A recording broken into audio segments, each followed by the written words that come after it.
गरुड़ पुराण कहता है, यदा मृतो जनः स्वप्ने दृश्यते तदा स आत्मा संदेशम ददाति। अर्थात जब कोई मरा हुआ व्यक्ति सपने में दिखे तो वो आत्मा जीवित व्यक्ति को कोई संदेश देना चाहती है। ये संदेश उस आत्मा की शांति, अधूरी इच्छा या पुत्र पौत्र से जुड़ी अपेक्षा का संकेत होता है। 2. अगर आत्मा शांत व मुस्कुराती दिखे। गरुड़ पुराण के अनुसार यदि मृत व्यक्ति सपने में शांत, प्रसन्न या आशीर्वाद देते हुए दिखे तो ये बहुत शुभ माना जाता है।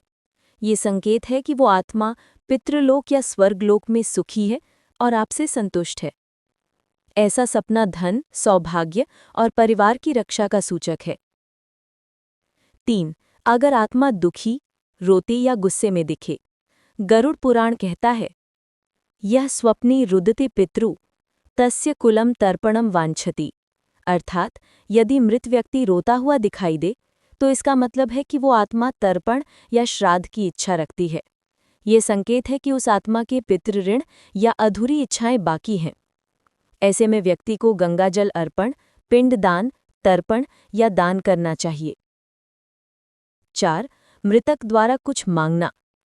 अगर मृत व्यक्ति सपने में कुछ मांगता है, जैसे खाना, कपड़ा या पानी, तो इसका अर्थ है कि वो आत्मा पितृलोक में असंतुष्ट है। गरुड़ पुराण के अनुसार ऐसे सपने के बाद व्यक्ति को पितरों का तर्पण और ब्राह्मण को भोजन कराना चाहिए। 5. यदि मृत व्यक्ति खुश होकर आशीर्वाद दे। गरुड़ पुराण में इसे पितृ आशीर्वाद का संकेत माना गया है।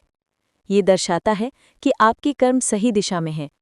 आने वाले समय में सुख समृद्धि, सफलता और पारिवारिक शांति बढ़ेगी। 6. यदि मृत व्यक्ति बार बार सपनों में आए। गरुड़ पुराण में इसे आत्मा की अधूरी यात्रा या अधूरी इच्छा का संकेत माना गया है। आत्मा बार बार प्रकट होकर ये जताना चाहती है कि उसकी कोई इच्छा बाकी है।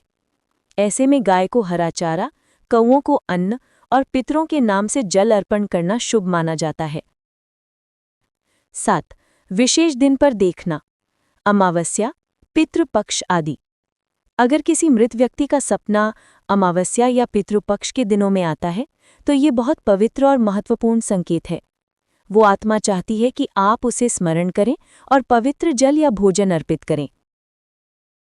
निवारण और आत्मा की शांति के उपाय गरुड़ पुराण अनुसार। 1. पितरों के नाम से जल अर्पण करें। जल में तिल, कुश और पुष्प मिलाएं। 2. ब्राह्मणों को भोजन करवाएं और वस्त्रदान दें। 3. गौ सेवा, कौवे और कुत्तों को अन्न देना शुभ है। 4. ओम पितृदेवाय नमः मंत्र से प्रार्थना करें। 5. हर अमावस्या या पितृपक्ष में श्राद्ध तर्पण करें।